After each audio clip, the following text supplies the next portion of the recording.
Welcome to Antioch, Tennessee, a city we've been to now for the third time in the Kingdom.com Extreme Game of the Week. And what more perfect time to get the first exposure of 2021 and the first time since 2019, the Tennessee School for the Deaf Vikings collide on the road in the Kingdom.com Extreme Game of the Week. And welcome to everyone watching or listening around the world. I'm Spencer Thompson alongside Brendan Daniel, proud to be with you in Antioch, Tennessee. Well, Tennessee School for the Deaf Vikings, they had no football season in 2020, only having 3 seasons in the last 5 years. And with their start to the season, they're looking for their first win, and the opponents they played have scored 50-plus points on them throughout the first few weeks of the season. Meanwhile, for the Lighthouse Christian School Lions, it looked like they had a chance to get their first win of the season and their first win under Coach Sean Bell. That was last week against the Zion Christian Academy Eagles. Couldn't quite get it done. About a 10 to 15, maybe even 20-point difference between those two teams last week. But the tough thing for Lighthouse tonight, they're now to their 4th string quarterback after just injury after injury for Coach Bell and company. And for the Vikings, they've lost a lot of stars in the last several years, and it's their time to try and make a statement and to try and get their first win in the Nashville area. Brendan, Christian Sharp is the big story for the Lighthouse Christian School Lions. He's been fantastic. He had that injury that didn't allow him to play in his junior year last year. He's a big key to victory, but how much do the other pieces for Lighthouse Christian School have to step up to get this victory at home? Well, it's going to be the offensive line to make that hole for them and win in the trenches, as you heard me say plenty of times, but as well as the passing game. They have to give them a chance to get a break and get the defense on their feet just in case for passing not to work, then they can use the running game and it'll work out from there. Now, for the Tennessee School for the Deaf Vikings, we saw their warm-up, and one of those teams that, we haven't seen a lot of them because they start their season so late, but it's tough to look to really determine anything from being blown out in their first 2 games of the regular season. But when looking at the practice, they've got some solid pieces in place. They're just a really young team, and that youth tonight, they have a chance to get an upset. But what's the path to victory for the Vikings tonight? The path for the Vikings is to just lower the penalties and don't make any mistakes, and you should be able to win. And Lighthouse doesn't need to take this game lightly either, because you never know. You could get upset at any moment. This is young team versus young team. I expect to see this as a good fight. Should be special. The only game happening out of the teams we cover. Vikings and the Lions next.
Coin toss happening here at midfield. Delayed the kickoff actually to a 6:30, about a 6:35 start time here in Antioch. Delayed things a little bit here, but ready to get things started in just a few moments from the Lions Den. Should be fun. Matchup of winless teams. You know, Lighthouse looked promising going into the season. A lot of injuries now on their fourth-string quarterback. It's tough, especially for Coach Bell with them being a young team and subdued with injuries. However, it makes for an interesting matchup, especially with the Tennessee School for the Deaf team that has been looking for its first win since 2019. So we'll see at least one team will exit out of here with a win as Lighthouse wins the toss and will elect to receive. And for those of you who have not had the chance of catching a Tennessee School for the Deaf game, of course they do coordinate their plays by sign language, and this will be a tough challenge for the Lighthouse defense. This is the first time they've faced off against the Vikings before, but a tough challenge because they either go by a silent hard count or by some sort of when the ball movement is, as we have the in-stadium prayer and anthem.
Should be interesting. Fourth-string quarterback versus a Tennessee School for the Deaf team that is looking for their first win since 2019. So should be an interesting matchup here from Antioch. Absolutely. Both teams have not won a game yet. Both teams are very young, but Lighthouse due to injuries. But this is the time where either your young guys can prove they can win on big games like this, or they just have even more to learn.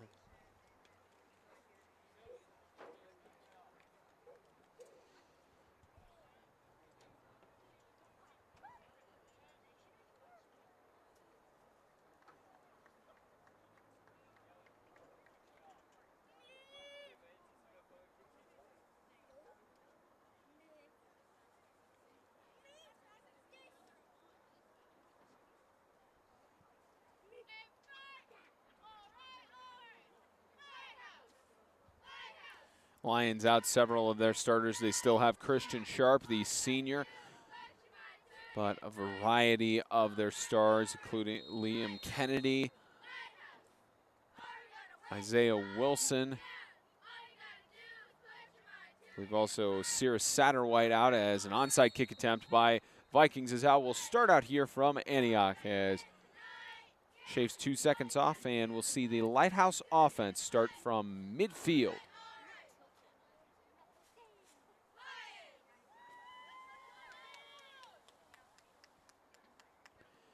And again, a Lighthouse offense that does not have a Really, they've had leaders. They've had leaders. They had leaders going into the season, but depending on their underclassmen here, as they have Christian Sharp to the right side, avoiding several tackles. Sharp is going to be finally brought down at the 37-yard line. Big gain there. One of the players who out last year with a lower body injury, and has come up to put the Lighthouse Lions in great situations thus far. And I'm sure he's going to make a big statement in this game. I'm sure he's making a big statement on most games, but this game for sure, as it ends towards the season.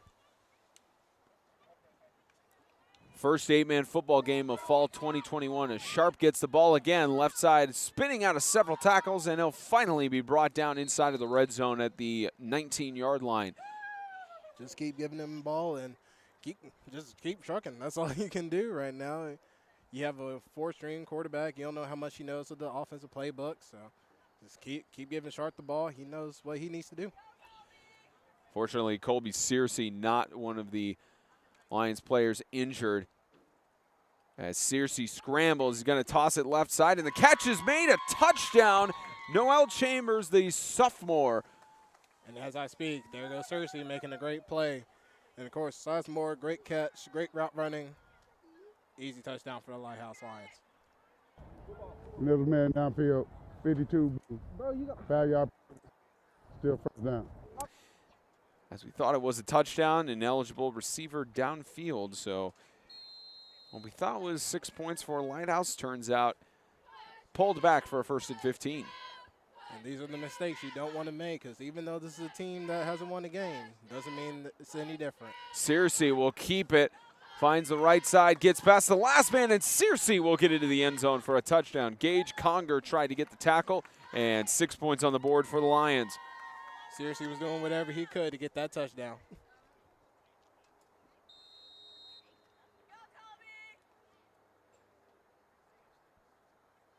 And the injury bug has hit the Lions very much so in 2021. But they start out with a statement.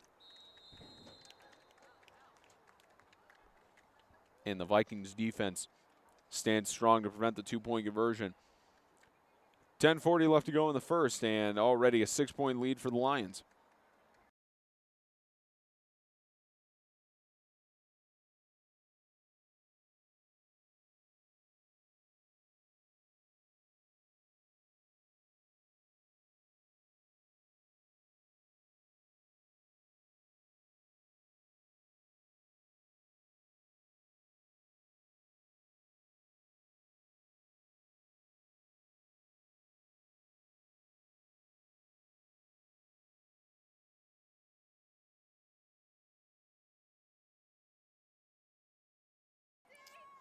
Kickoff for the Lions of Lighthouse, not the Lions of Detroit. So they kick it off to the Vikings of the Tennessee School for the Deaf, not from Minnesota. As this gets booted to about the 18-yard line, and a mishandle of the ball by Gage Conger, but picks it back up. Gage Conger weaves through, no flags on the field, and if Conger could beat this last man, staying on his feet, and Conger is going to take it all the way. 90-yard return for a touchdown. Once again, don't take your opponent for nothing. These guys can still score on you regardless. Special teams, offense, whatever. Great run by Conger. Way to return that ball for a touchdown. As you see here, just got past the last man, and he was chased down by... Just a rat race from there, man. Not much you can do. Just try to shoelace tackle him, but couldn't get enough on him. The freshman, Jesse McCormick, tried to chase him down. Just couldn't get him on that last bit, but the junior getting some points on the board for the Vikings. Chance to take the lead. Defense did the job on the 2-point conversion attempt as they trust Cassidy Mead, who will take it into the end zone. And the 2-point conversion is good as he lost the ball passing the goal line, but the Vikings go up 8-6. Definitely not from where you were expecting, but hey, if you're going to keep it a close game, why not keep it close?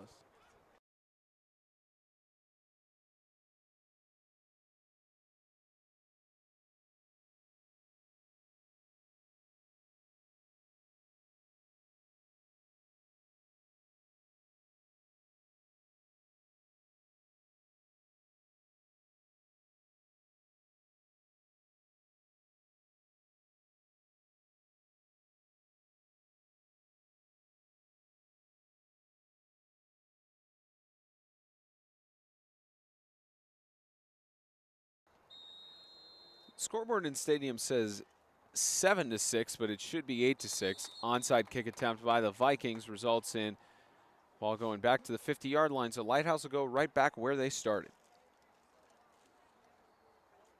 Same game plan. Just give it to Sharp and then do a little tricky play right in the middle, right? You get the end zone and give it to Cersei, make him pass the ball or run it in.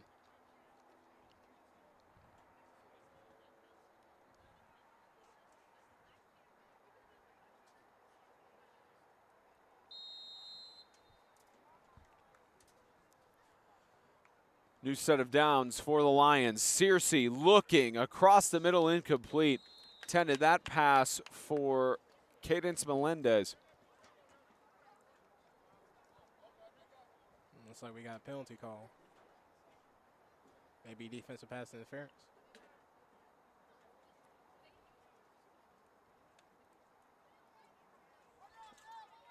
I'm not seeing the flag on the field. There we are. Receiver was on the line, behind the line of scrimmage, wave off the flag. Good explanation there. The potential false start or offside there. 2nd and 10. Sharp to the right side. Christian Sharp getting some space. And Christian Sharp is going to get forced out of bounds at about the 20-yard line. And they'll spot him right at the edge of the red zone. Great hard run by Sharp, and we plan to see this throughout the whole game. We expect us to say his name a lot because he's going to be the main key point to this offense. Senior in his last year with the Lighthouse Christian School Lions. Again, his father, Dwan Sharp, was the head coach for several years. Keeping Sharp in the system has benefited him very well, as here goes Christian Sharp again, avoiding 2 tackles. How about a third? Christian Sharp trying to get to the end zone, pushing to the goal line, and touchdown. Yep, great run once again. Just run him through the blocks and just following this main guy. But then again, Vikings defense can't get it together and get him wrapped up. Saying usually goes that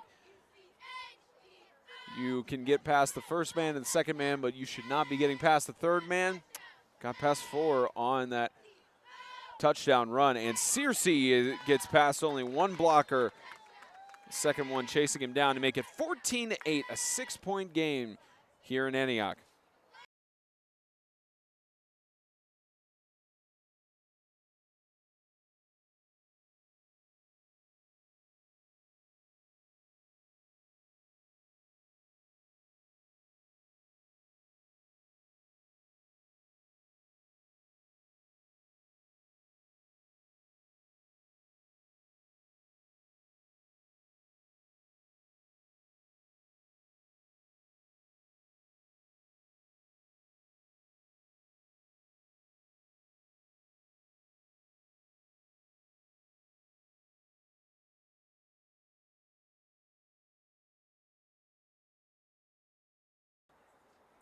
Ethan Sayasak will boot it away for the Lions. As Conger gets returned for about 3 yards. Not as explosive as the last kick return. He stumbled a little bit. Let's see what this Vikings offense has now that we have seen their defense, their special teams. We have yet to see the offense. Yep. First offensive drive for the TSD Vikings. And they're led by their starting quarterback in Cassidy Meade, the junior. Again, you'll see hard count as the ball gets carried up the middle. That was trusted to Adrian Montoya Martinez, the senior. Managed to get forward progress for a gain of 2 yards. Good run, good decent blocking up front, but the Lighthouse Lions just have more size to them.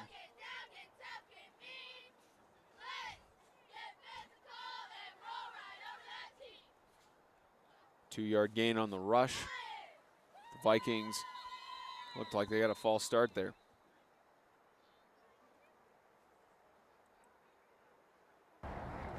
Dead ball, false start, 28 offense. 5-yard penalty, still second down.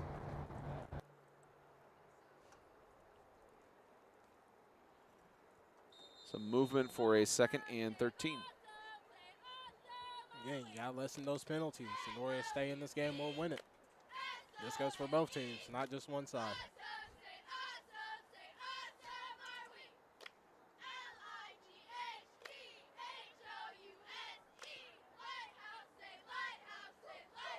Trying to push it up the middle. Not much room for the Vikings to go with, as Jordan Grimes gets stopped at about the line of scrimmage. Maybe a yard gain on the play, but it brings up 3rd down. Grimes is going to need some help from the offensive line, but he's going to be able to run it up. And looks like we've got a timeout called. Timeout. First timeout, Vikings. Tennessee School for the Deaf will think it over with 8:15 left to go in the first quarter.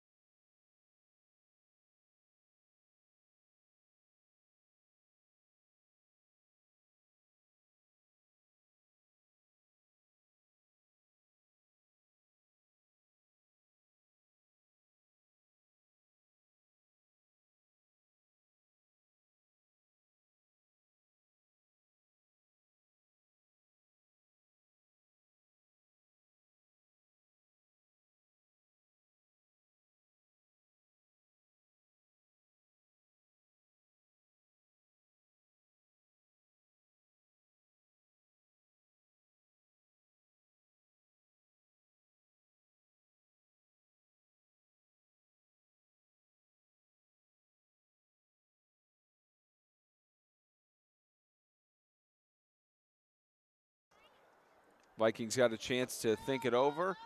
Burned one of their timeouts early on here in the first half. It's likely going to be a heavy running game between these two teams. 3rd and 13. And a keeper by Burns. Garrett Burns to the outside. Gain of a few yards, but it'll bring up a 4th and 11. Likely we'll just get the punt team out for the Vikings. And there's a flag on the sideline. Not sure if it's a sideline warning.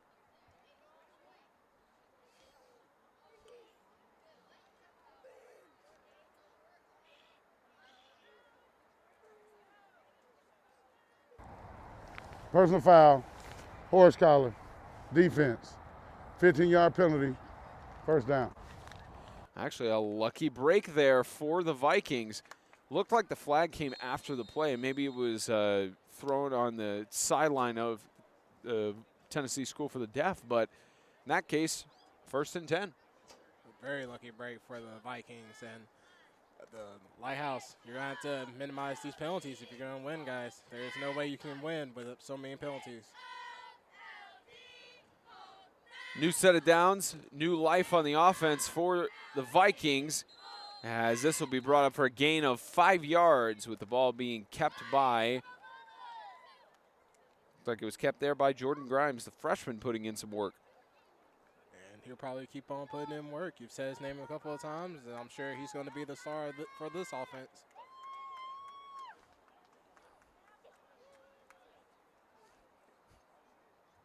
It's one of the patterns you see with the Vikings. They do have they are a more rush-heavy team, so likely this will continue to run down the clock and control the tempo as Conger in the backfield gets brought down.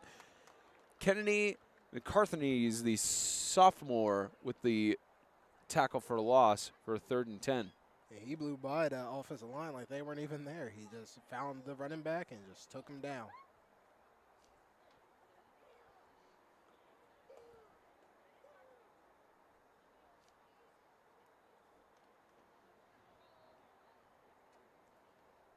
Again, the Lions and the Vikings looking for their first wins of the season on this Thursday night game where no other contests are occurring around the teams in the Southeast. High snap and I believe a false start.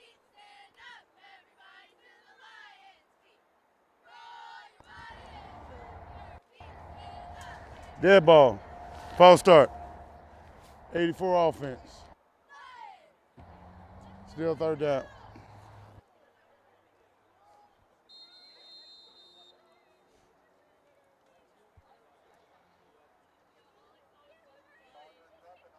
It's tough to coordinate with the proper start of the ball for the Vikings. You see a little bit of the hard counts as this is tossed in the backfield to Conger. Conger looking. Gain of about 2 yards and brings up 4th down. Looks like he shut off a couple of defenders as well just to get those couple of 2 yards. That's what you want from your young guys. Just keep putting up a good fight. So 4th and 13 at the 43-yard line. Looks like we will see the punt team come out for Vikings, or at least stay on the field. Looks like Cassidy Meade will punt it away.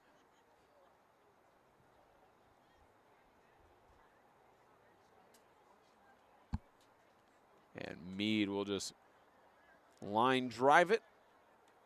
This will bounce all the way to about the 22-yard line, and we'll see the Lighthouse offense come back to work. Great punt kick, too. Way to get them far in on their side.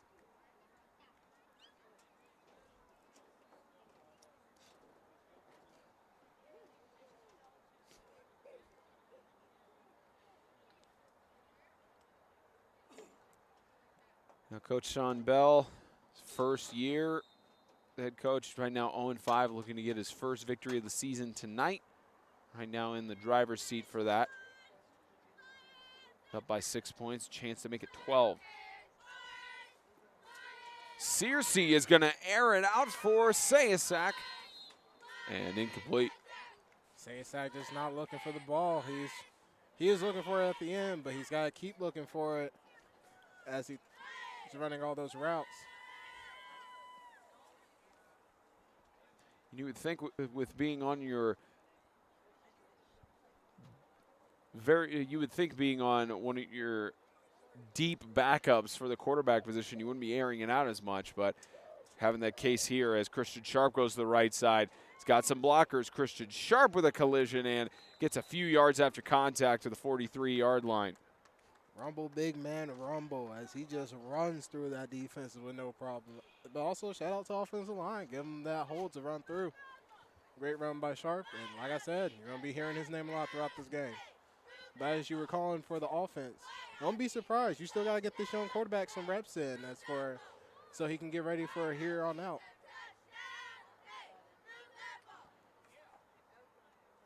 And Searcy, the senior, hands it off to Sharp again. Dangerous when he gets to that right side. Get a first down at the 46. Dangerous indeed. There's nothing he can do. Once the ball gets tossed to Sharp, just get ready to tackle and wrap him up.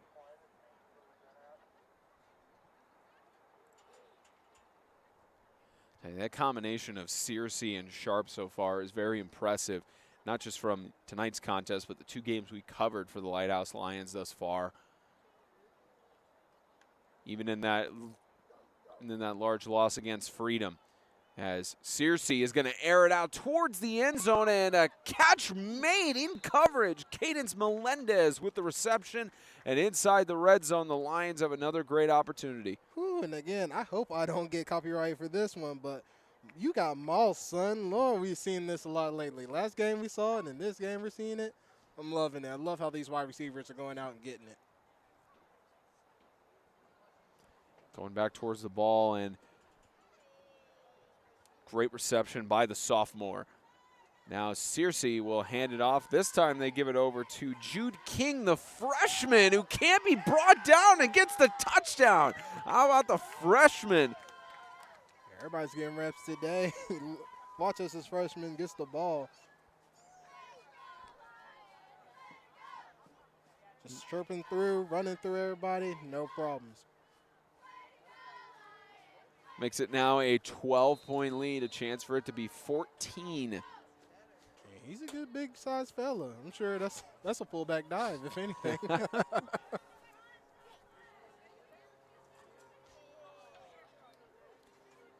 And Sharp trying to get towards the goal line with the ball loose, and two-point conversion attempt is no good. 2 on the night that Lighthouse has missed thus far. 20-8, just under 3.5 left to go in the first.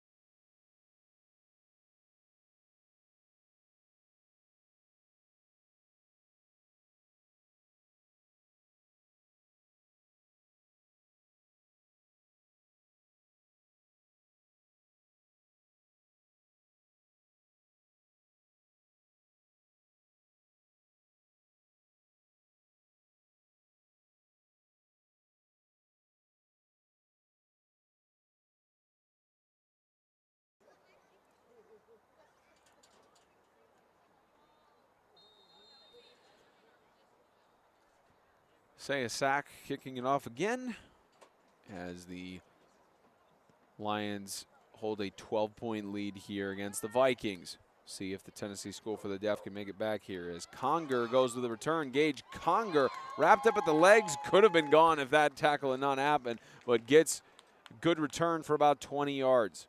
Absolutely lucky wrap up by the special teams. But if he would have let go, boy, that'd been another touchdown, another mistake by the special teams. I feel like special teams is so underrated. People don't understand how much tempo or how much momentum can be changed with just a simple run back or a muff catch or anything. Could change anything for this game.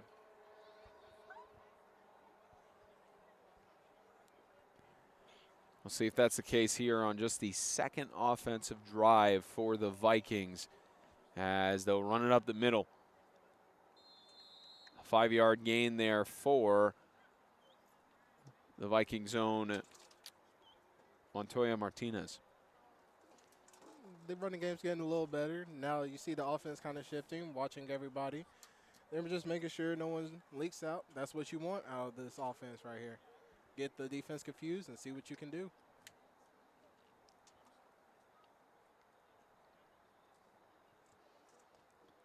Time expiring in the first. High snap by Meade, and he gets tackled for a loss of 5. And that is Douglas Ford, the senior, getting the tackle for loss. Well, if you saw Lighthouse coming up, they were sending the whole kitchen to them. They're ready. They filled up that box, and they said, go ahead, run. We're expecting it.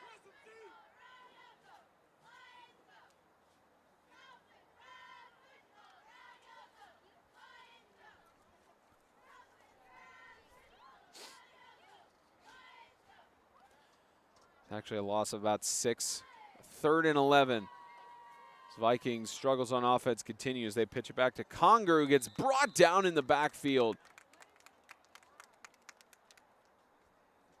Sacked by Kennedy McCarthney's. Again, another defensive lineman just didn't get touched, and he came in and he got a tackle for loss. Congrats to you, kid.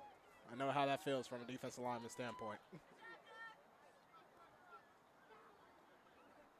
Brings up about a 3rd down and 15. And the Vikings will be forced to punt it away for the second straight drive and almost blocked there, as this will bounce down to the 42-yard line. And Lighthouse's offense will get back to work.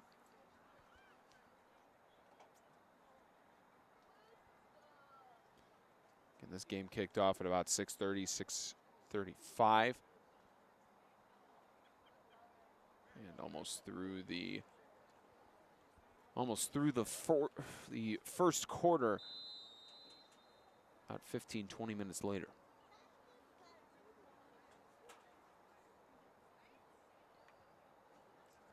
Searcy looking, toss incomplete, intended for Sharp. Tried a screen pass there and just couldn't get it on target. Yeah, it looked like a little communication between Searcy and Sharp as he was trying to get Sharp to keep going all along. But Sharp was expecting just a nice little screen pass in that pocket, get him ready, read the line, and zoom him off.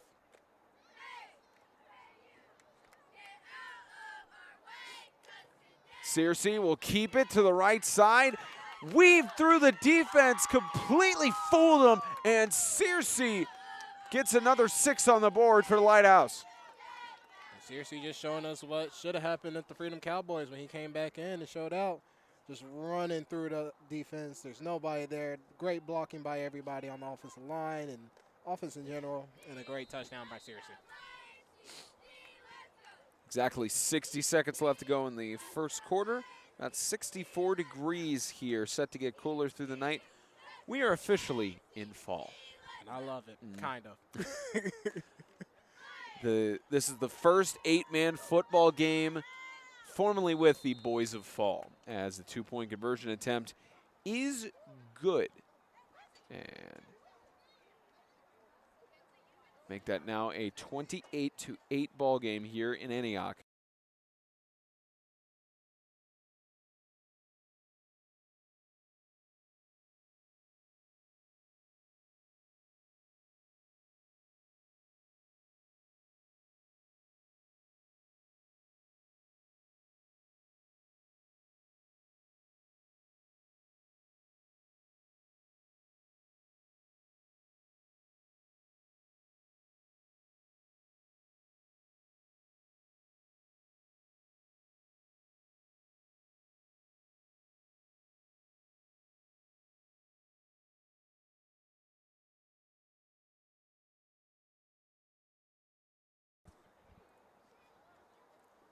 (28-8). As Sayasak has done his job with booting this away, as it stays in bounds, finally goes out at about the 12-yard line. So they'll either re-kick or move this up.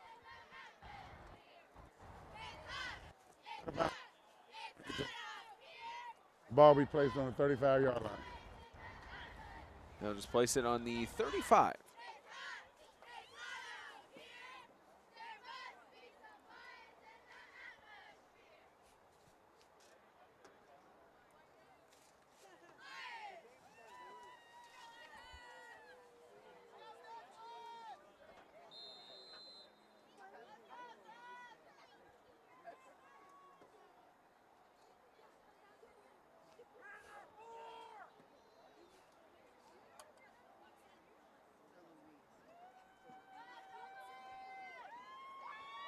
Officials having a discussion here, trying to make sure where they're placing the ball.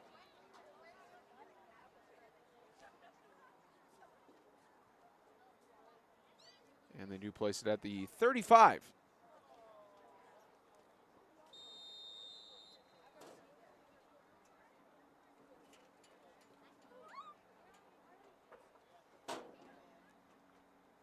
First and 10 for the Vikings, as they have it up the middle to Meade again. Gets a gain of about 5 for a second down.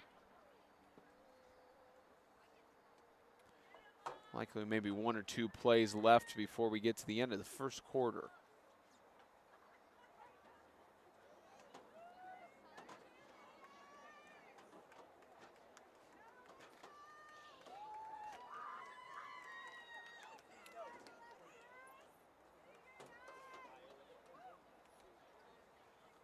Second and 5.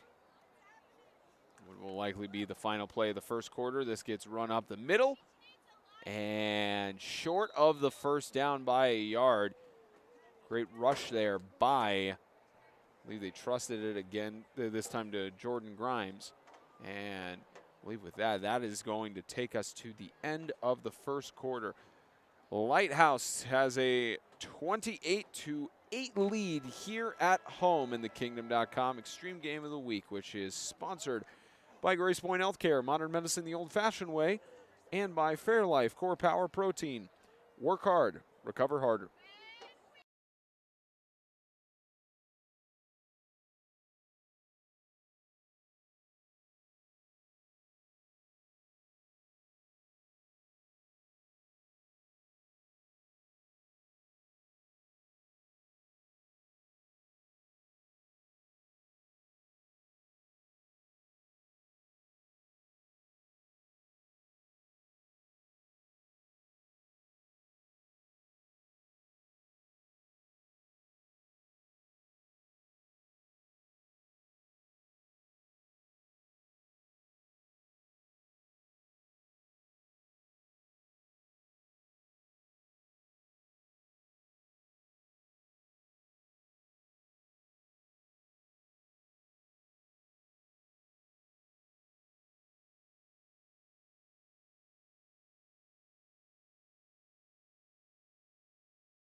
Start of the second quarter in Antioch. The Vikings of the Tennessee School for the Deaf have 8 points on the road with a kickoff return.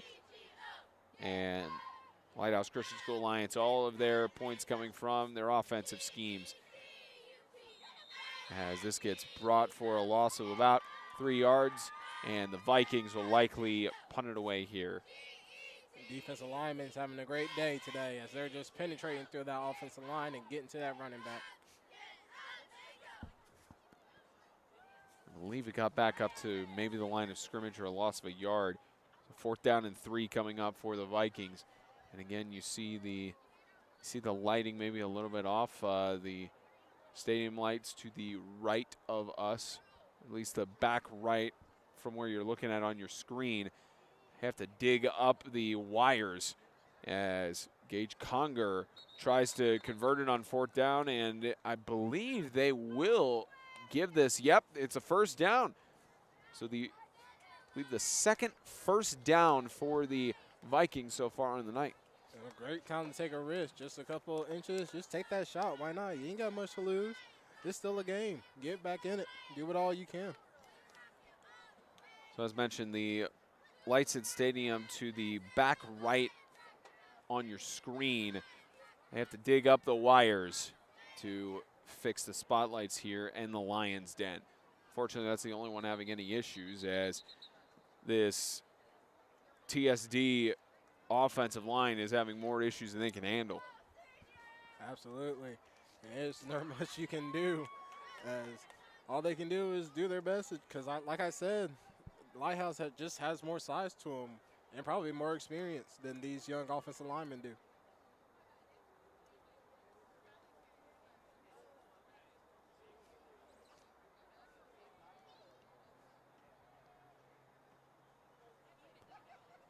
Second and 13. With the high snap, here goes Burns. Garrett Burns will get a gain of about 5 yards and a flag thrown on the far side.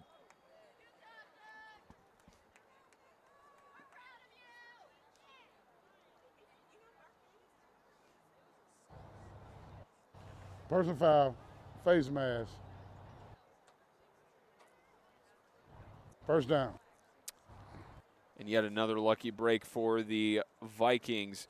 So that's now I believe the second time the personal foul.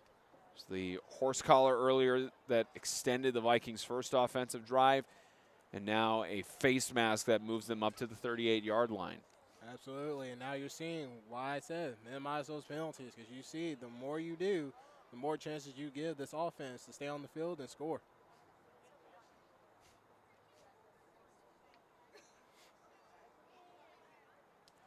High snap to Burns. Burns is going to air it out to the end zone and trying to go back. There's a flag in the backfield and a flag back in the end zone. They're going to have to sort this out.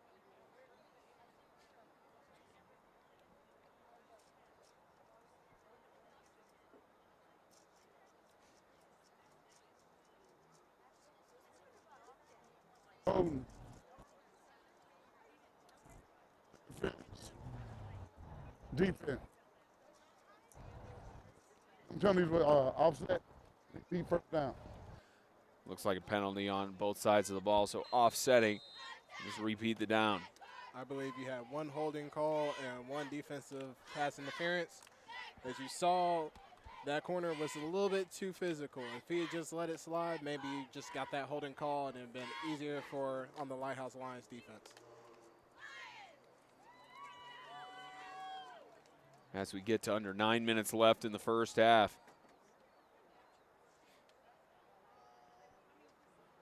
As there will be a timeout called here with 8:50 left to go in the second. Now 2 timeouts that the Vikings have had to burn here in the first half.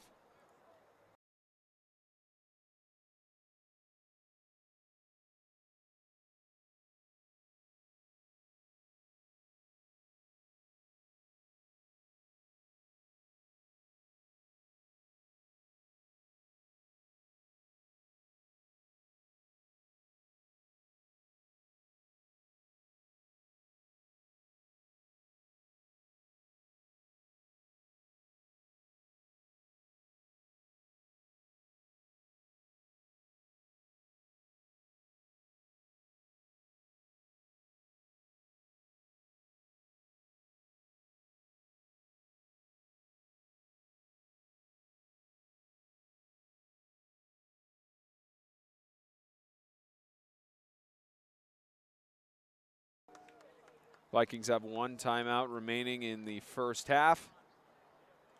8:50 left to go in the second quarter. On a 1st and 10, gonna try to run it up the middle again with Martinez, and he'll maybe get a yard gain there for a 2nd and 9. I got an actual little peek in there. It looked like Martinez stopped as he was trying to figure out where to go. Sometimes as a running back, you can't just stop. You just got to keep moving those feet and just maybe be able to make plays. Senior trying to make some plays there, but the Lighthouse defensive line not allowing anything to happen. 2nd and 9. And another high snap intended for Burns, who will just fall on it at the 49-yard line. Smart way to lay on it instead of trying to do something with it. That last snap would have been very impressive, though, if he had got that off and got that catch. Had to stretch up a little bit for it. The sophomore showing some good experience already, but faces now a third and about 20.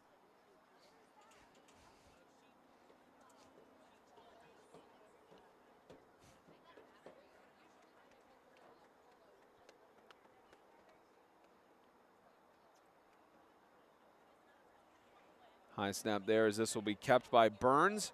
Garrett Burns will get a gain of about 2 yards, so a 4th and 18 coming up across midfield. The Vikings have a decision to make.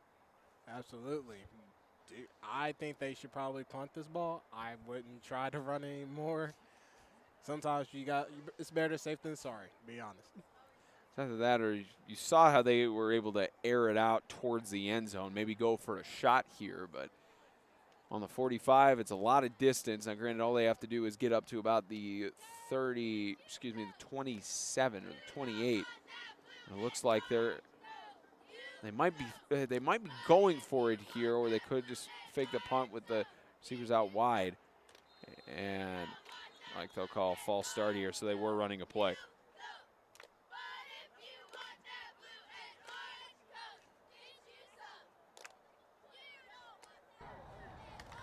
Dead ball. False start. Offense. 5-yard penalty. 4th down. Probably not going to run a play now. No, but that play definitely would have worked. We saw it. Even though the defense was off about the whistle, but we could see that they had some wide receivers open. They weren't ready for that fake, and they probably would have got that 1st down, if not a couple of inches. So now the question is, on the 50-yard line, you go 5 yards back. Do you try something similar to that, or is this the time to punt? We'll see what they opt to do here. Likely by the formation looking like they're just going to punt it away.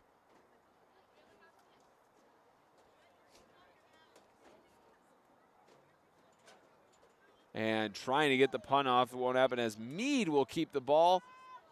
Tries to push through. He'll get to about the 44-yard line. Still a turnover on downs, but almost would have been a blocked punt if he had not gotten it off. Absolutely. Smart play by the punter just to keep that ball and run away and get as much yards as you can.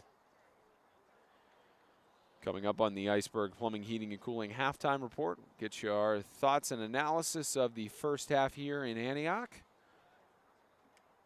No other games going on of the teams we cover in the Southeast, so just some analysis of the first half coming up on the Iceberg Plumbing, Heating, and Cooling halftime report. A lot of highlights on the Lighthouse side as they'll give this one over to Douglas Ford, who gets to 1st down marker and immediately gets a 10-yard gain, 1st down. Great run.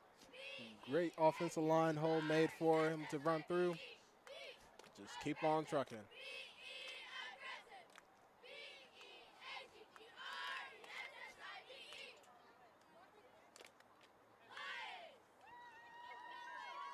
Searcy is going to air it out up the middle and incomplete. Looks like the pass was intended for Noel Chambers. Just a tad bit too much from him, but great thinking by the quarterback.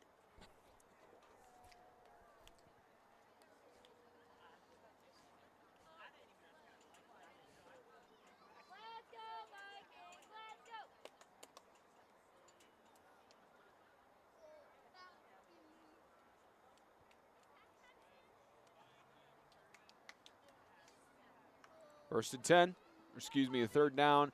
Searcy is going to air it out to the right side and incomplete. Great coverage there on the right side by, looked like Martinez on the coverage there. Incomplete, intended for Sayasak. Great coverage by the defense, but also great job by Searcy by keeping his footing onto that play. He almost lost it, and that probably would have caused a problem for that pass and probably would have got an interception if it had been a little less short. So now brings up a third down. What was a second down? As this time they'll give it over to Sharp to try and gain those 10 yards. And the Vikings defense comes up in a – the Vikings defense tried to come up in a big way, but it's just Christian Sharp with those yards after contact moves the chains for a first down. And you know exactly what he did? He just kept moving those feet. And then here came the offensive line to help him out, push him through, get that first down. That's teamwork, making the dream work.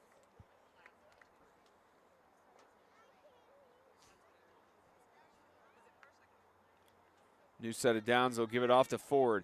Douglas Ford pushes through for a gain of 3.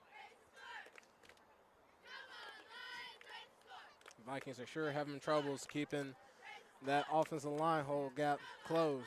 They're going to have to work more on that if they're going to have this game won.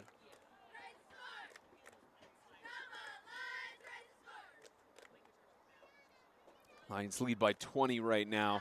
Trying to punch in another score here to make it a 26-point lead. Searcy is going to air it out to the end zone, overthrew his intended target of Sayasak. Can't blame Sayasak on that one. It's a little bit more darker over there and probably hard to see that ball as he's trying to catch it. Yeah, they'll get the light situation fixed more than likely after the football season. Because at least from talking with Coach Bell, they can fix it in 2 days' time. Just a matter of when they want to execute on that. This goes over to Ford. Douglas Ford to the right side. He's got a first down. How about a little bit more? And Ford will get inside of the 10-yard line for a first down. Again, great calling and a great run by Ford. Just trucking through the defense and just getting that first down. Leaning on the senior running backs in Ford and Sharp. As Searcy will end this off. Here's Ford again. Douglas Ford to the end zone, over the pylon, and a touchdown ruled. Great run, just both seniors getting the work done. As you watch during this play, you never know who's getting that board. And bam, just lunging for that touchdown. Great job.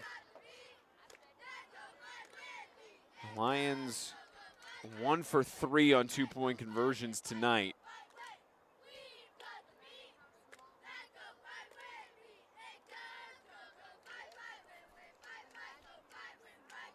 Excuse me, I believe 2 for 4.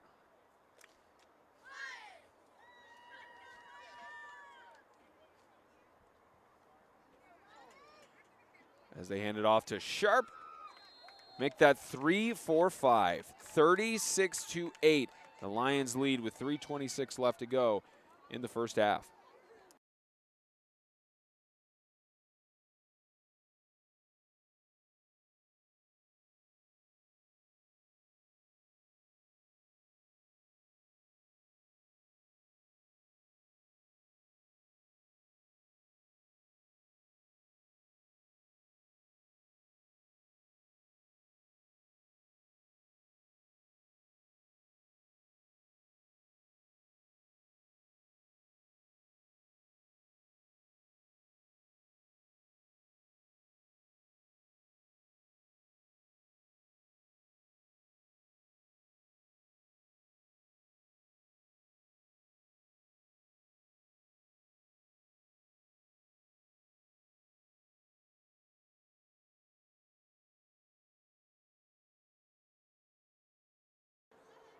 .326 left to go before halftime.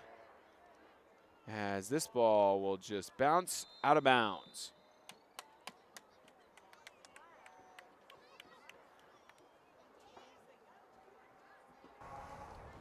Illegal kick out of bounds. 5 yards of the kicking line.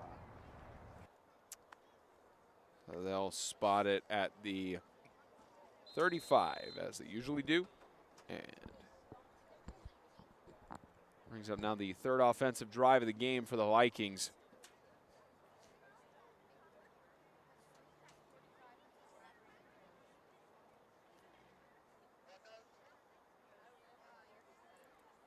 On a 1st and 10, get it back over to Conger, as Conger will maybe get a gain of a yard for a 2nd down. It's the defensive line doing their job, stopping whatever they can with this running play. Might have to throw in some little fancy magic plays out here if you're going to get past this defensive line. Might even need to pass it a little bit more. And they did a good job passing. It was just a tad bit short. You got the defensive pass interference call. Why not? On a 2nd and 9,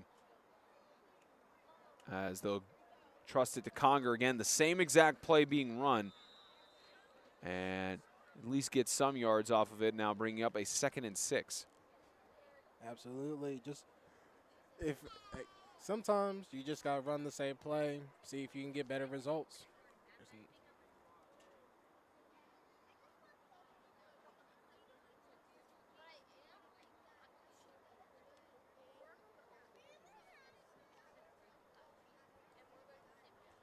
3rd and 6.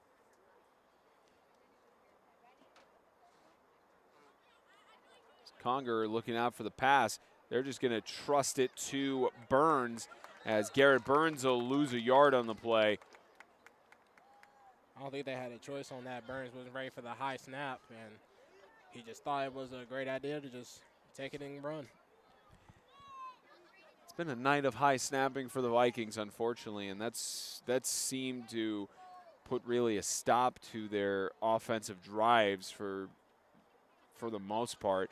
Most of the times with those high snaps, either been on 3rd down or even on 4th down when they're trying to get some conversion. Absolutely. You're going to have to talk to the center about getting them just a tad bit lower in order to get this offense going.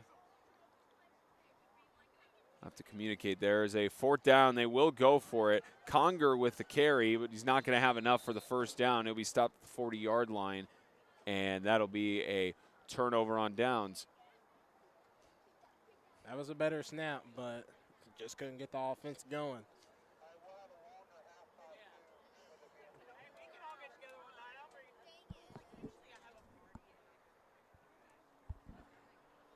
So 118 as the Lions to get another score before half is over. Again, the Vikings get the ball to start the 2nd half. A pass across the middle, a catch.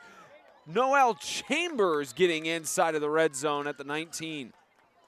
What a great ball from Cersei, just to slang it out there, and great catch by the wideout. Gives us the 60 seconds left. Lions trying to pop a score in before the end of the 1st half, and Searcy might have that. He does. Touchdown on the outside. It's a nice little tiptoe touchdown. Way to run that ball.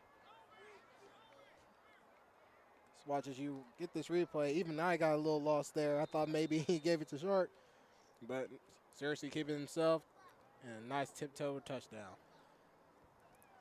You can see James Shannon running the field cam down there for a little bit with the blue hoodie. Focusing on getting all the action captured from the sideline. And fortunately, looked like it was kneed down there unintentionally by Tanner Silva. So with 50 seconds remaining in the 1st half, it's a 42-8 lead for the Lions.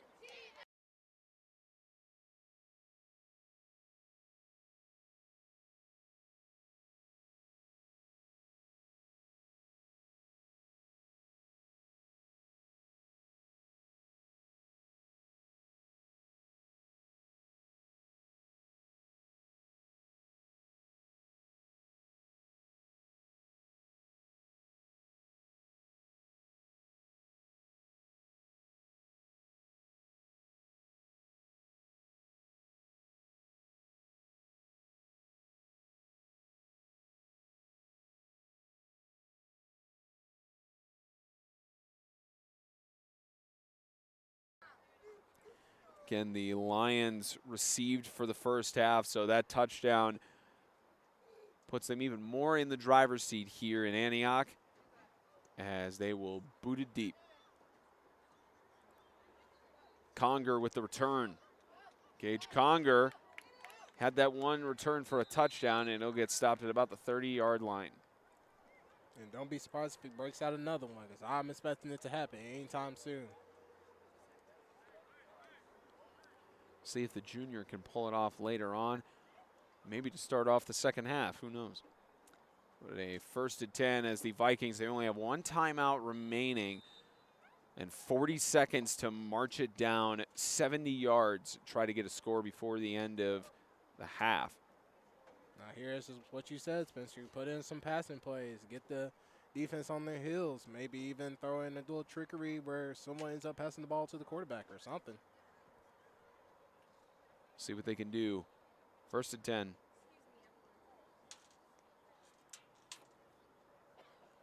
First and 10, toss right side, incomplete. Looks like the pass was intended for Conger as it brings up a 2nd down. Well, they heard the advice, but not so well in the execution offensive-wise. Takes down 6 seconds.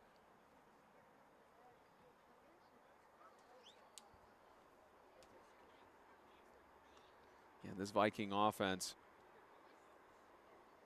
faces a 2nd and 10 as they've had struggles throughout the first half.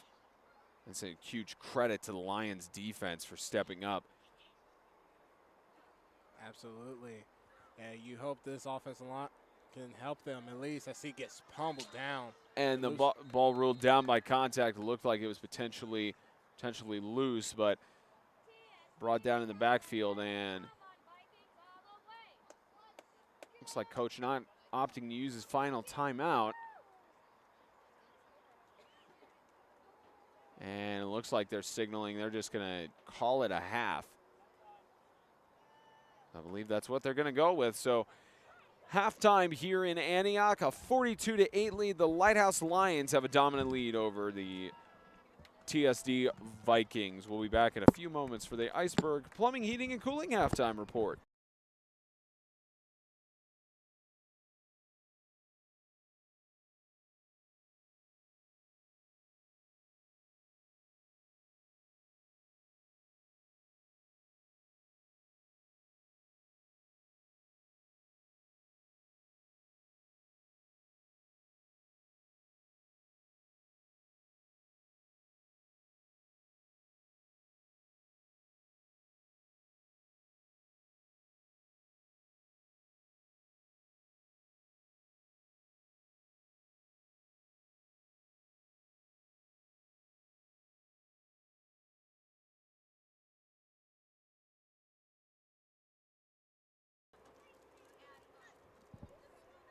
Welcome to the Iceberg Plumbing, Heating, and Cooling halftime report. I'm Spencer Thompson alongside Brendan Daniel. 42-8 is our score right now here in Antioch. And Brendan, it's just the story of the game has been the Lighthouse defense has really stepped up.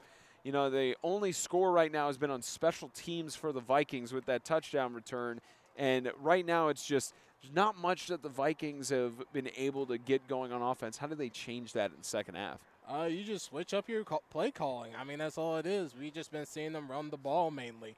You got to fit in some trickery passing plays. You got to put in just some toss the ball out and just get this defense on their feet. So far, you've just been playing running plays, and Lighthouse has been on it. And Lighthouse, it's their senior night here in Antioch. They're leading 42-8.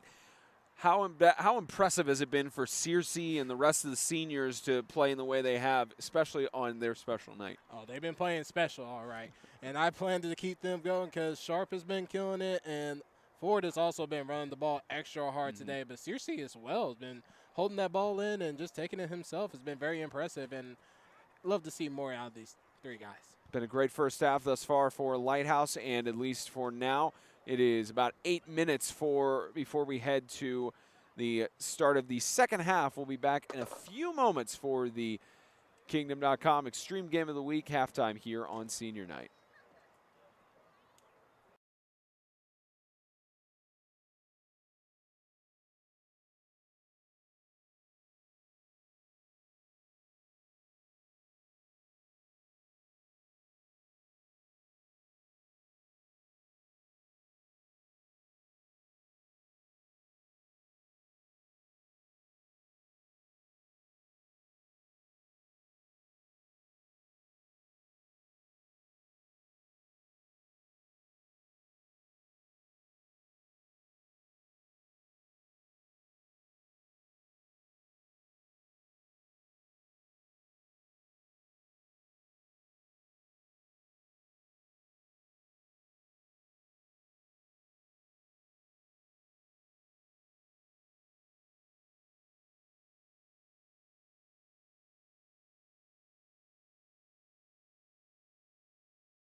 Thank you for watching the Iceberg Plumbing, Heating, and Cooling Halftime Report. Back for the second half in Antioch, where Lighthouse has a 42-8 lead over Tennessee School for the Deaf Vikings. Spencer Thompson, Brendan Daniel, bringing you the action here from Antioch, Tennessee, alongside our executive director for the day, Audrey Green, and James Shannon running the field cam. As this will be another return attempt by Conger, as Conger tries to weave out of the tackles, won't get a return. It will not get a kickoff return for a touchdown, but will at least get to the 40-yard line. So a decent return at yardage there as we get into the second half.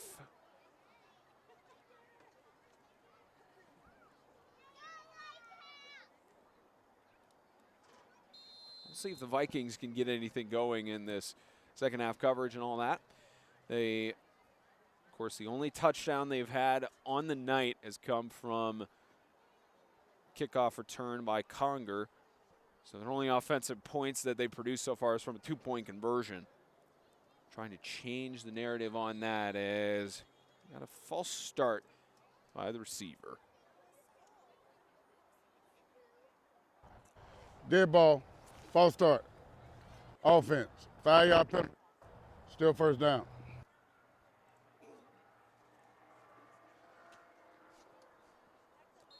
Not a good start for the offense. Tough stuff. Let's do a 1st and 15.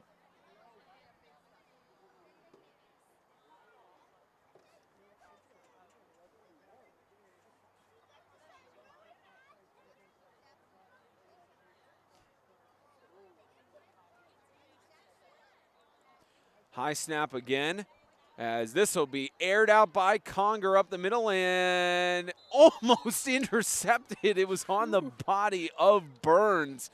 Looked like it could have been picked up there by Melendez. Melendez was just there to probably wrap the ball out of his arms, as that was slowly about to be an interception, but surely deflected.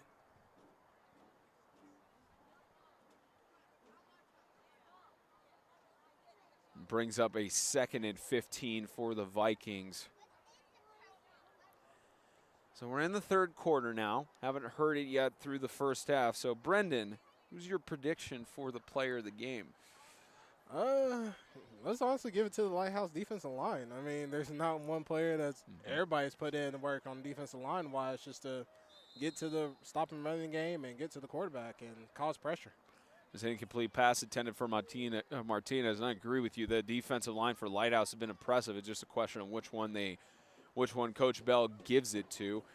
Because even on the offensive side, you could give it to Ford, you give it to Sharp. I mean, even to Satterwhite with how well they've played more than likely Christian Sharp just because of the rushing production he's had on the evening. But you're right, it's probably somebody on that defensive line for Lighthouse. Absolutely. And offensive-wise, you might just give it to Ford just on the performance he's done. Sharp has given you great yards pickup-wise, but I feel like Ford has done more damage to this defense for the Vikings. As the ball is carried up for now, a 4th and 12 coming up as the Vikings get forced to another 4th and out. So the Lions, of course, they have this game against the Vikings. They travel to Franklin Classical next week. Then their final matchup in division, they'll host Christian Community and then close out the year in Murfreesboro, about 25, 30 minutes away to collide with the Providence Christian Academy Lions. As the ball gets loose where they attempted to punt it there, and they'll just fall on it back at the 31-yard line. So great field advantage for the Lighthouse Lions. Lighthouse Lions obviously got their special teams off the ground. They told them, hey, just go in there and try to block that punt. And that's exactly what they did. Special teams is winning for the Lions now. They have changed up the game plan for them. And to my knowledge, the Vikings have this game tonight, and unless they've picked up any games in the next 2 weeks, they have a bye week. They have 2 bye weeks because of having to cancel their games with out-of-state opponents, and they close out the season on the 14th, where they travel to collide with Grace Baptist on the 14th. As this carry goes to the left side, Christian Sharp, after contact, gets down for the first down and still on his feet. No whistle blown. I guess he didn't touch the ground. It's a touchdown. And you only see this in college football that ever happens when a running back isn't down. He's able to get up, and we'll see in this replay. Yeah, I guess it just fooled me. I thought he was down by contact, but I guess he didn't get to the ground. You can't tell from that angle, but I guess his knee didn't touch, so another 6 points. Make that now a 40-point lead as Searcy incomplete. But that will still activate the mercy rule now, so a running clock here in Antioch after what was an interesting, a very close play by Sharp, and now 48-8.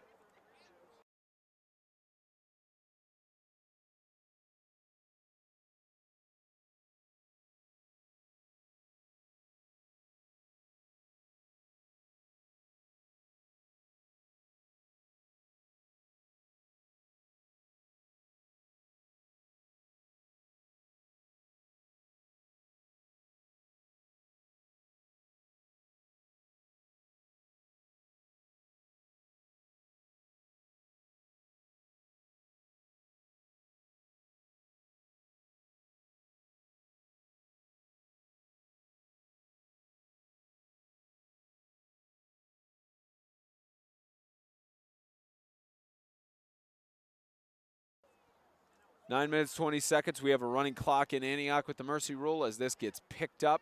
And a return for a touchdown, possibly pending, and it's going to happen here. You called it, Brendan. Gage Conger to the house. He's looking for a breakout and gets 6 points on the board to prevent the mercy rule from continuing to go. Absolutely. Like I said, if he gets enough room, he's letting it go, as you see on this replay right here. Just look at that wide open gap just in the special teams, and it's off to the races for him. Conger with his second touchdown, kickoff touchdown return of the evening. And so far the only player to get any touchdowns for the Vikings on the night. Looks like special teams is really what's benefiting the Tennessee School for the Deaf here. Absolutely, and if you can execute on the special teams, you kind of prefer that over offense sometimes. Not all the times, but sometimes. Sometimes. Stops the running clock. The 32-point lead, a chance to make it 30, as Garrett Burns will be stopped short of the end zone. 9:01 left to go in the third, a 48-14 lead as the Vikings get their second touchdown of the game.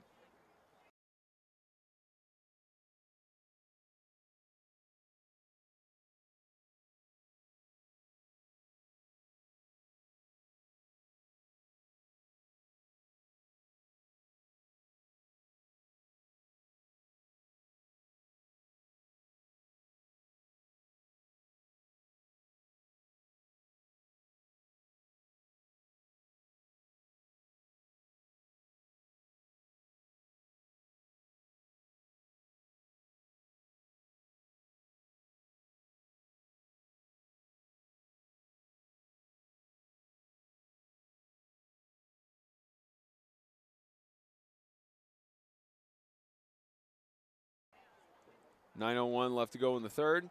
Another onside kick attempt as it looks like the Vikings fell on it. And yes, they did. The Vikings got a recovery on an onside kick.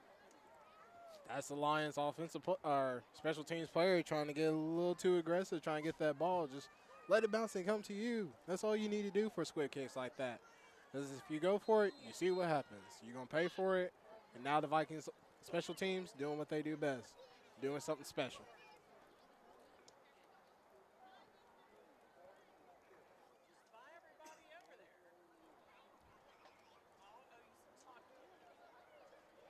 The Vikings may have new life if they can take it the distance. They start on their own 49-yard line. They haven't had as much success on offense as they would prefer, as they'll get a 4-yard gain. That carry there by Martinez.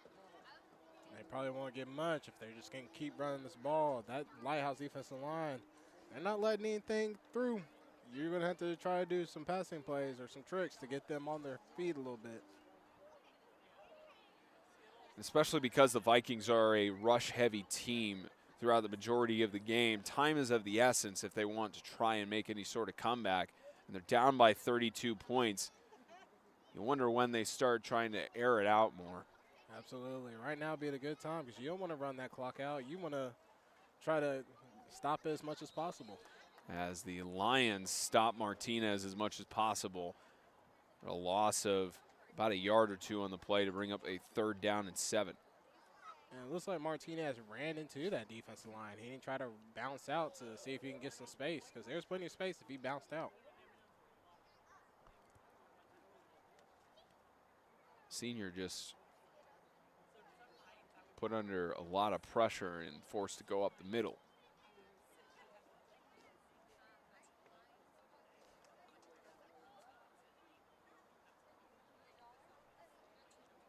Third and 7 with the high snap.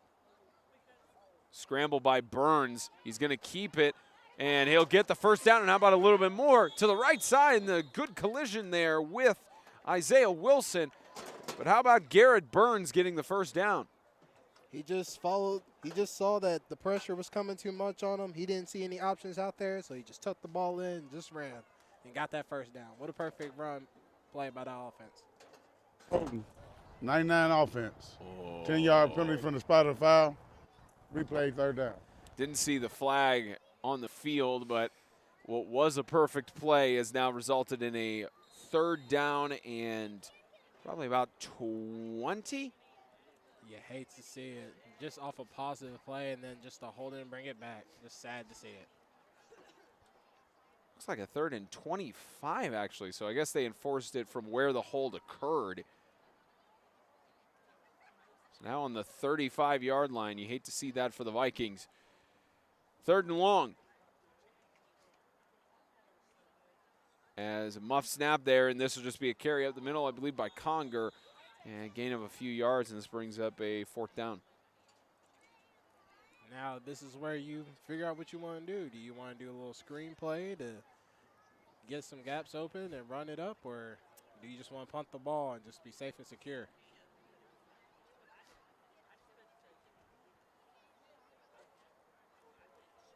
Again, watch for that fake punt. They tried it last time. Maybe they'll try it again.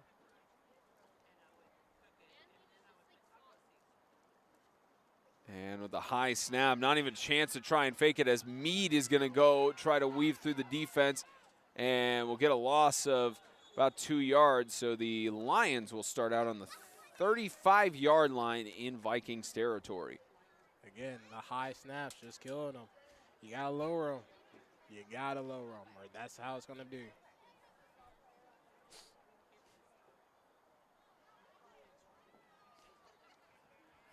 Another mishandled snap, and the Lions have a chance to get the mercy rule running again.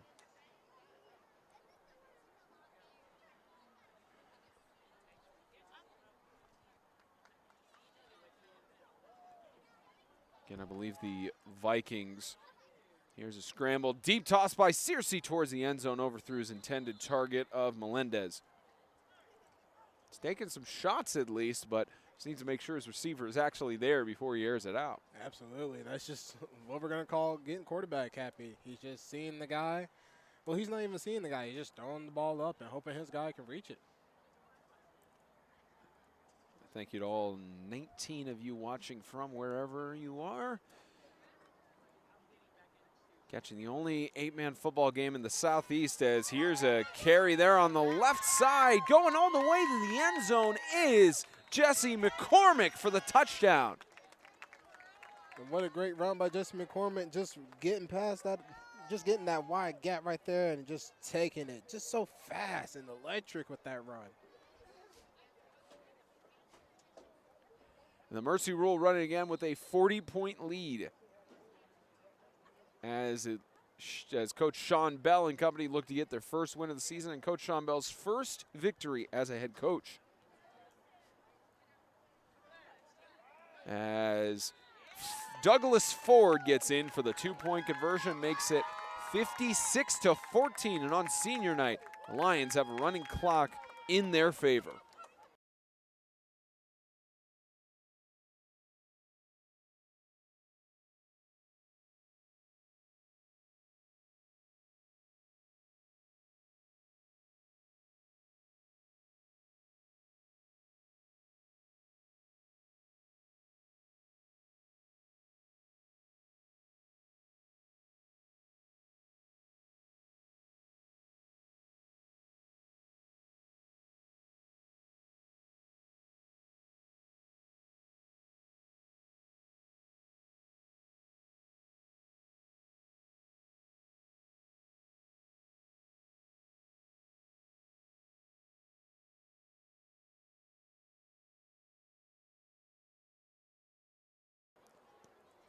.413 and running down here in Antioch as another attempted return by Conger as he'll get stopped at about the 24-yard line.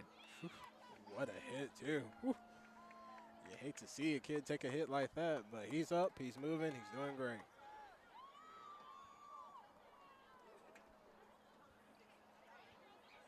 Of course, there are other games going all across the eight-man football world tomorrow evening. James and Brendan will have the call tomorrow night for the Kingdom.com Extreme Game of the Week. The Franklin Classical School Knights host the Sacred Heart of Jesus High School Knights. Jousting match for the first time this year. Yes.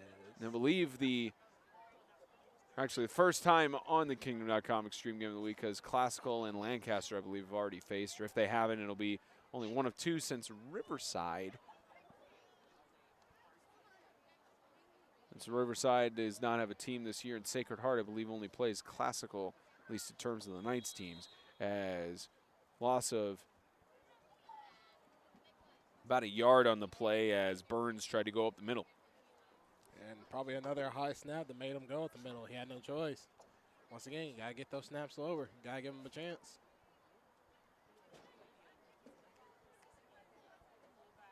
Looks like the clock ran a little bit ahead of me there as it's now down to 2:55 and running. Make that now about 2:45 left to go in the third quarter.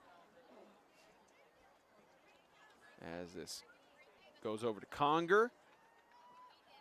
Stopped again by the Lighthouse defense and ruled for forward progress with a gain of a yard.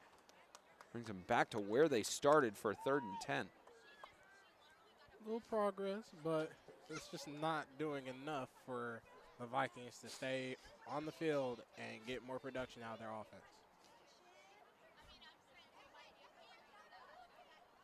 Lighthouse's offense has certainly done their job tonight. No special teams scoring for the Lions, as the Lions will call a timeout here.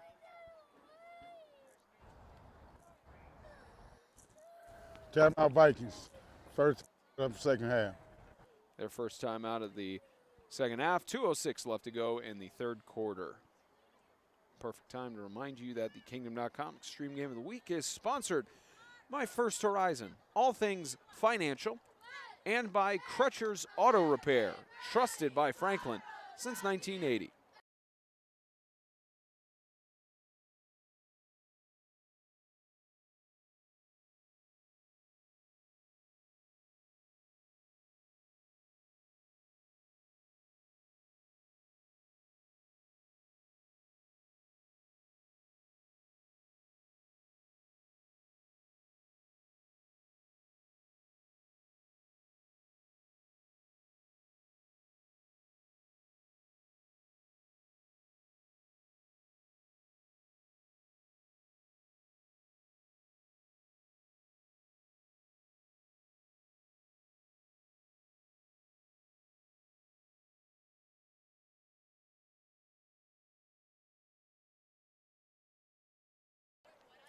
.206 remaining in the third quarter. Coach Sean Bell is thinking it over with his defense on a 3rd and 11.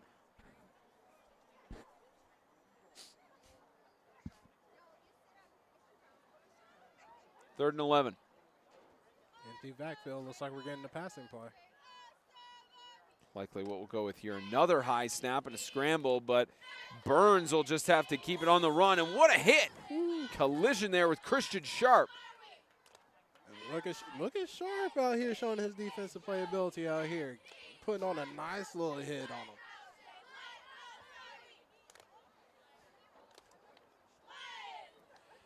Makes it now a 4th down and 5. As likely the Vikings will likely see them punt it away, even though they're deep in their own territory. But of course, with being this way down, you'd assume they'd go for it. But it looks like they settle for the punt formation with Burns. Let's see if the special teams can get everybody blocked. Last time they blocked the punt. High snap. And they're going to go for it, actually. They'll get the first down. Good trickery play. And Garrett Burns has got a first down for the Vikings. Like I said, you got to watch out for the trickery, Lighthouse defense. They're going to try to do everything they can to get some type of action in this game. And a new set of downs for the Tennessee School for the Deaf to work with. Of course, at this point, with the Vikings being down 32 points, it'd take a miracle for them to make it back here. But still a lot of fight in the Vikings right now. This is going to be aired out up the middle, and it's an interception. Cadence Melendez is going to take it inside the 20. Oh, you hate to see it. Just never jump up and pass the ball. Never, ever try to jump and pass the ball. Leave it to the pros. So even some of them don't get away with it. Great interception run, though. And with that interception, they are going to swap sides of the field because that's going to take us to the end of the 3rd quarter. A running clock here in Antioch on senior night. The Lions trying to wrap things up here in the Kingdom.com Extreme Game of the Week, which is sponsored by Kingdom.com, the ministry technology provider, and by Crumble Cookies. Enjoyed every last crumb, as well as Iceberg Plumbing, Heating, and Cooling. Services for every season.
.12 minutes remaining in regulation. It'll start on the snap and run down with running clock as the the Lions, Nyasia Steele carries it to the left side. Spencer Thompson, Brendan Daniel, Executive Director Audrey Green, as well as our field cam operator for today, James Shannon, bringing you all of the action here from Antioch in the Lions Den. It's been a one-sided game for the most part. Of course, the first touchdown for the Vikings came on a kickoff return as the Lions try to get another touchdown in here, carried to the right side by Tanner Silva. This is where you see the young guys in for Lighthouse. All the seniors are sitting. They've done their jobs. They put the points on the board. They've gotten the mercy rule rolling. Freshmen just got to run that clock down. Yep, on senior night, they done their job and try to get their next man up mentality, get their sophomores and freshmen more playing time. as they give the carry here to Nigel Steele. The junior will get in for the touchdown. Just shaking out that defense. Defense, you got to wrap it up. You can't just arm tackle him and try to get him down. No. Get in his body and wrap him up.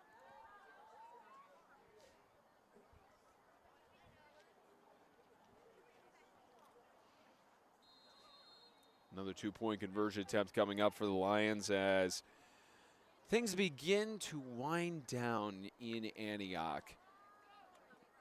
And I believe they give it to Steele again for the 2-point conversion attempt as they try to push the pile, but the 2-point conversion is no good.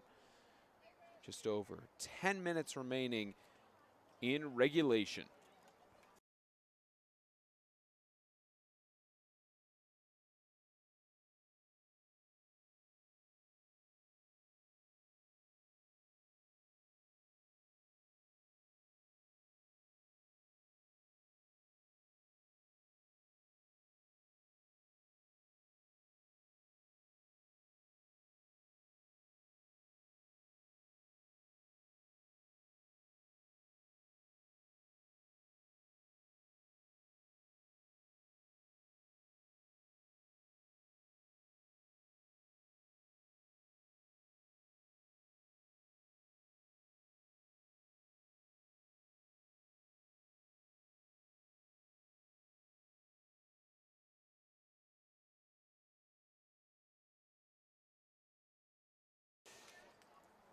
Just over 9 minutes remaining in tonight's contest. The Lions leading over the Vikings. Another kickoff return from Conger as he tries to weave through the defense.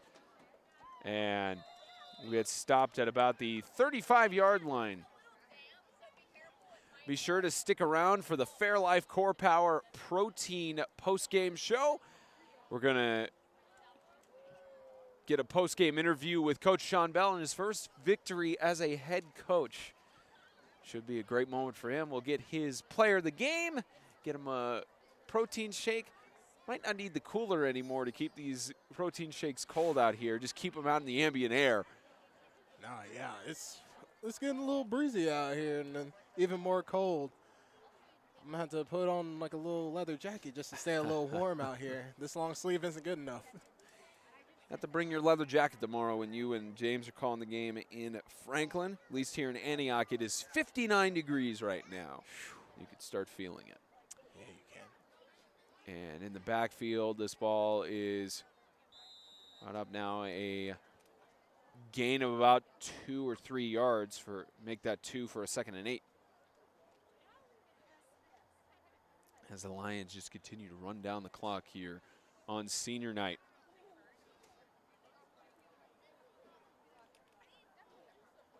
And a special shout out to the head coach of the Tennessee School for the Deaf, Bill Osborne. He did not make the travel tonight. It's only 2 games played for the Vikings on the season. Is 0-2, looking for their first win of the year. Of course, Osborne not making the travel out tonight, going through quarantining protocols. Wish him all the best, and that it's a swift and smooth recovery as the ball is carried there by Jacob Clark to about the 48-yard line. I'm sure if he's watching, he is hating what he is seeing, but there's not much you can do as a coach. You just have to sit, pick up, do some notes, make sure you are ready to get this team going for the next game in practice.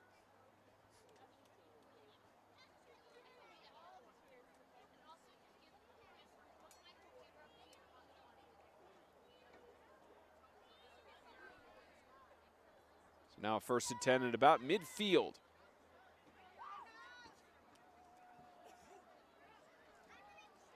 Correction, there's actually Cassidy Mead on there because the Vikings are on defense. We had that carry, so a big first down for the Vikings, and a carry there for about 3-4 yards for Garrett Burns.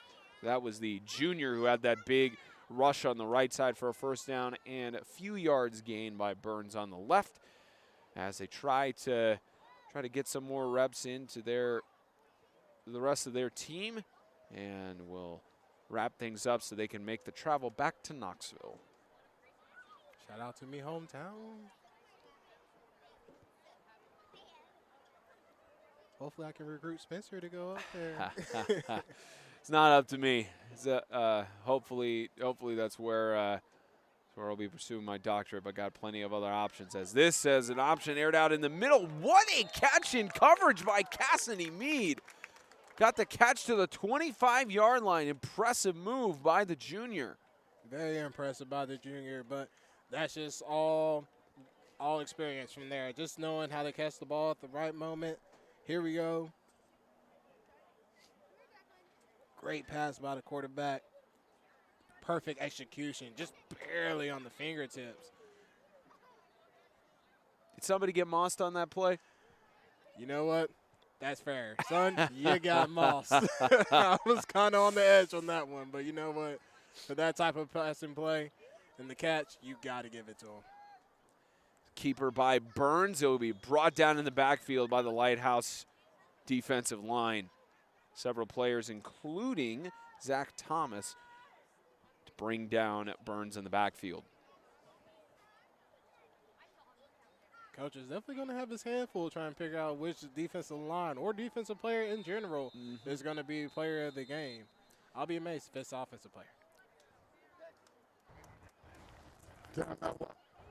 In charge. Vikings call a timeout with 4 minutes and 44 seconds remaining in contest. Vikings trying to get some more reps in for their guys, and Lions trying to wrap it up here.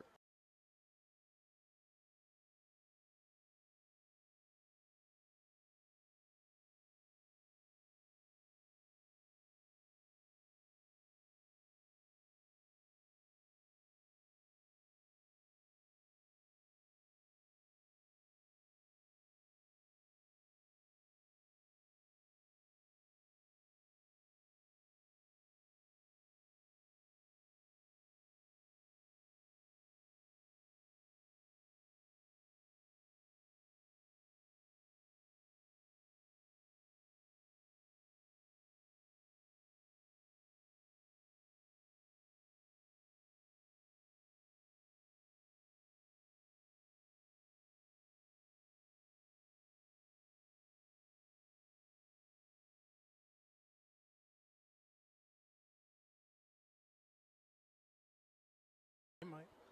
4:44 left to go in the fourth quarter,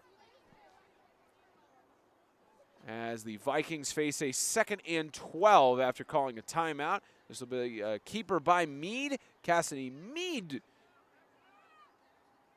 gain of about maybe 5 yards, and it'll bring up a 3rd down. And let me tell you the difference between Meade and everybody else that's been running for the Vikings. He's just been kept moving. He hasn't stopped. He hasn't tried to look for a hole. He's just running through the defense and just hoping the offensive line can help him out as he pushes through for more yards.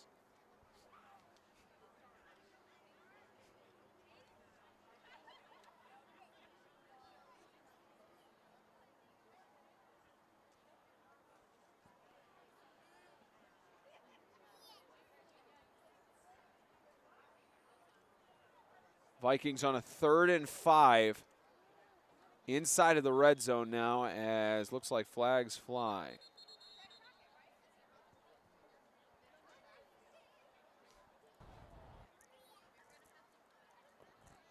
Encroachment. Defense. 5-yard penalty. Still 3rd down.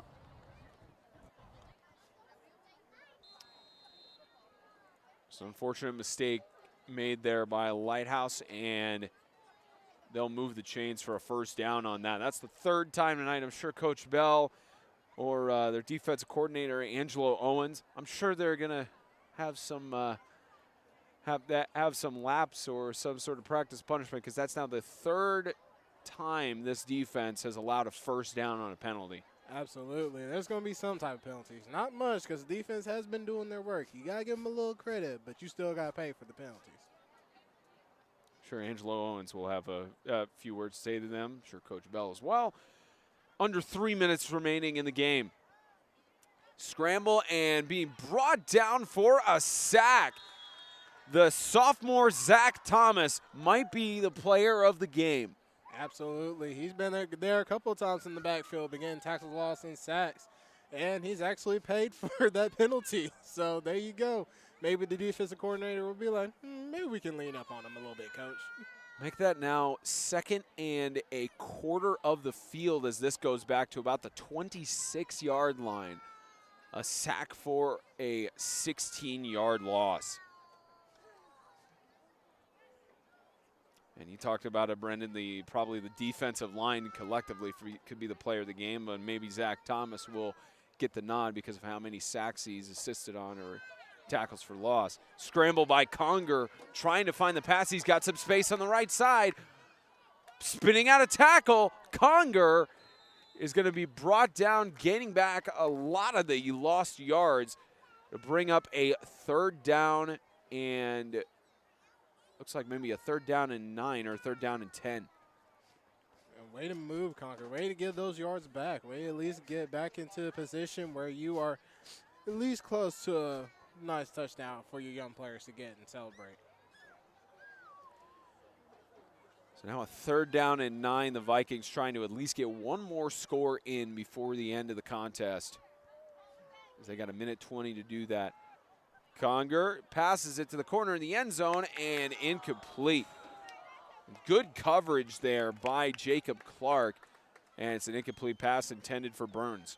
And he got the perfect separation that he needed just to let that ball just drop into his hands, but he just probably got too happy. And it looks like that is not going to do it quite yet, as there's a 52 seconds left. It's 3rd and final time. Final timeout called for the Vikings, as I believe their interim head coach, Dick Henley, used to be the head coach of the Tennessee School for the Deaf, leading the team here alongside Brian Bowen. Of course, Bill Osborne, as we mentioned, in quarantining protocols. As the Vikings will go 0-3 to start out the 2021 season. They got 2 games left where they will travel to Grace Baptist 3 weeks from now, and then they will have their final game of the season where they collide with Sacred Heart of Jesus High School Knights on October 30th to close out the 2021 campaign. Again, stick around for the post-game show. We'll get Coach Sean Bell. I'm sure he's excited on that sideline to finally get that first win in. I wonder if somebody's got Gatorade watch maybe for his first win as head coach. 4th and 9 for the Vikings. Conger looks, tossed towards the end zone. A passing incompletion, but there is a flag.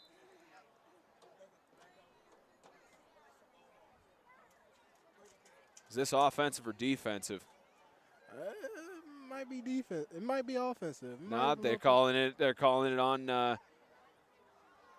Yeah, they're going to call it on the Lions. So they're trying to rush a play with 22 seconds left. Gotta get up there. So no penalty, formal penalty announcement, but it is pass interference on the Lions. So for a 4th down, they move it half the distance. It's not ruled an automatic first down, I guess, as Conger tries to push through to the goal line. Touchdown. And Conger just moving his feet and just able to get in.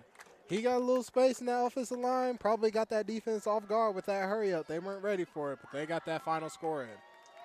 And I believe there is one more play they have to do for the 2-point conversion. Yep, they got to do one more play before they shake hands. In the NFL, they changed it to where if it doesn't affect the outcome of the game, you don't have to do a PAT or 2-point conversion attempt, but this will be the final play of the game. Chance for the Vikings to make it just a 40-point game instead of 42. But Coach Sean Bell going to get his first credited victory as a head coach in 8-man football. A lot of wins with the Lancaster Christian Academy Knights in 8-man football since 2018. And he'll start out 1-5 as Conger goes to the middle, tries to get the 2-point conversion, and no good. And that will end the contest. 62-20, the Lighthouse Christian School Lions get the job done against the Tennessee School for the Deaf Vikings on senior night. Stick around for the Fairlife Core Power Protein post-game show.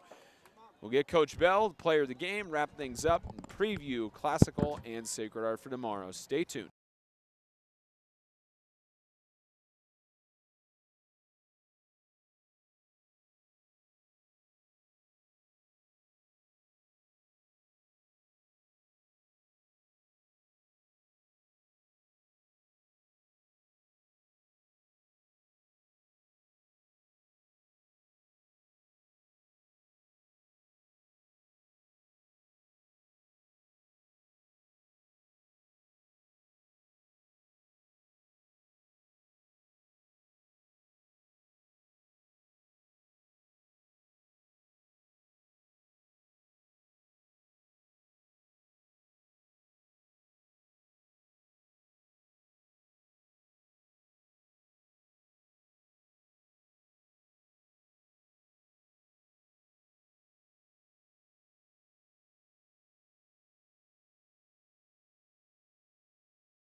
When your workout ends, ours begins.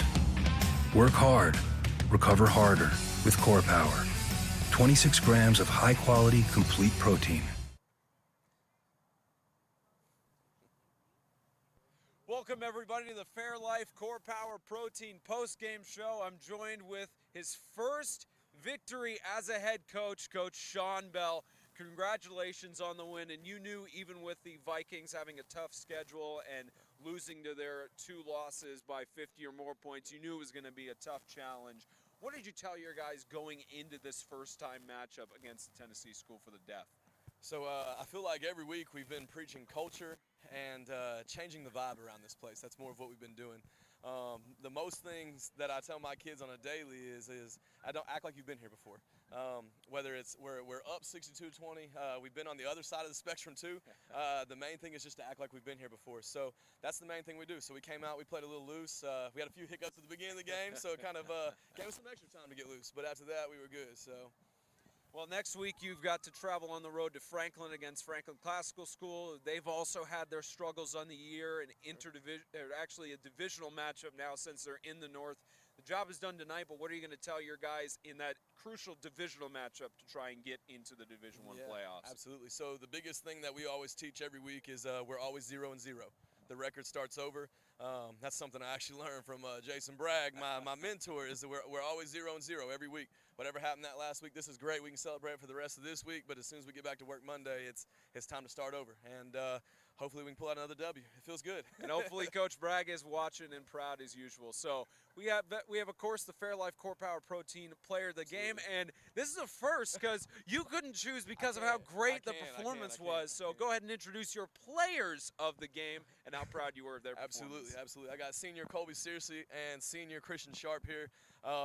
It was hard to pick one. I know you guys got one shirt. I'll buy the other shirt, or they can split it in half. We'll make it work. We got some shirts. We got some shirts. But, we got another shirt. But no, I'm super proud of these guys. They come to work every week. I'm actually very proud of Colby. This is his first complete game. So it's a big deal. But no, I'm very proud of these guys. They work hard. They're 2 great leaders. I have nothing to say about these young men. I wish we were in a better position with our record for them because I know how hard they work, but they deserve everything they get. So. Well, still a chance to get into the Division I playoffs. Absolutely. Congratulations to you, Coach. Absolutely. Best of luck against Classical next week.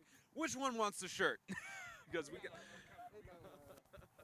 James might be able to get the other shirt on board. Well, we'll get at least one of them with the shirt on. We get it over the shoulder pads, help you with that and everything. But Colby, congratulations on the great performance and everything. It's especially with the struggling season of being down and being on the other side of it. How important was it for you and the rest of your seniors to be able to take the lead early in this one? We just had to make sure that everybody was confident in themselves and allow everybody to show their skills and just allow them to play having fun and not coming out here as if it's a job. And especially for you, Christian, you had that season-ending injury last year and had to sit out on the sideline. How great is it for you to get that first victory of the season in your senior year? Oh, man, I'm blessed, to come back out, show what I can do. Took 6 months off, it just feels good to be back. Well, gentlemen, we have some protein shake options for you. We got chocolate, banana, vanilla, strawberry, or strawberry banana. Which one would you guys like? I'm going to get strawberry. Vanilla. Strawberry and vanilla. Let's get those combined. Usually we have the rest of the teams surrounding you, so you could chug it if you want, or you could just go ahead and crack it open. James, are you going to challenge them to a chugging contest again? Okay. His money's on Christian for it. All right. We'll get the chug contest between you two. We'll see who gets fast. 3, 2, 1, chug, chug, chug, chug.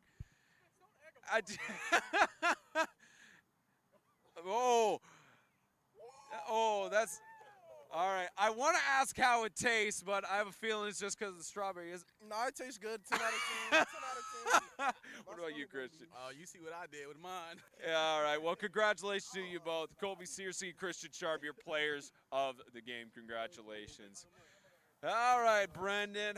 Well, great performance by not just those two, but the entire defense of Lighthouse was just so impressive on the night, and it very much shows by the scoreboard how, other than those special team touchdowns, it just shows how great a performance the Lions had tonight. Absolutely, and got to give a big up to Sharp about that hit that yeah. he put on that one offensive player. But the defense was just on point today. Isn't much that the Vikings offense could have done, but they did their shot. And as you can see on that scoreboard, that special teams did work on the Vikings, but wasn't enough.